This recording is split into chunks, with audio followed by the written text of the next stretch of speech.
for any opening comments he may have. Russians claim that they're cutting off weapons supply corridors, but they're actually cutting off humanitarian corridors. So at the very least, they need to put their money where their mouth is and open up the humanitarian corridors immediately to all of these besieged areas that the UN has identified. I have been having discussions. In fact, the chairman and I have... So what Russia is doing is directly enabling ISIL. So that's one of the reasons we're getting together in Munich tomorrow.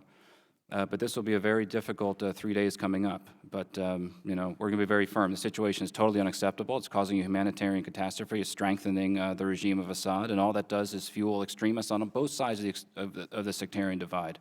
Address the issue of the terrorist financing of ISIL. And I know you indicated in your written testimony that ISIL controls 80% of Syria's energy supply, and it accounts for 50% of their revenues, about $500 million a year since 2014. There are besieged communities across Syria, millions of people. Some of them are besieged by ISIL. Some of them are besieged by, most of them are besieged by the regime. Some of them are besieged by elements, more extreme elements of the opposition. All of them should have humanitarian access.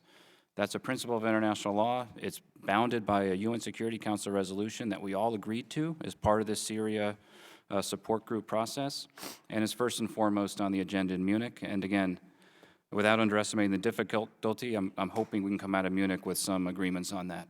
For your service, and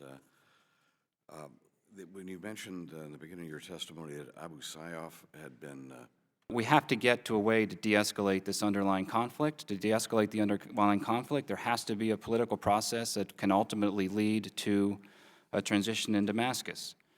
The struggle we face from time to time is that the collapse of the regime in Damascus would open up a vacuum which terrorist groups are able to fill, and so we want to have a political process that can lead to a transition. The ISIS forces, the French made the decision to hit those targets.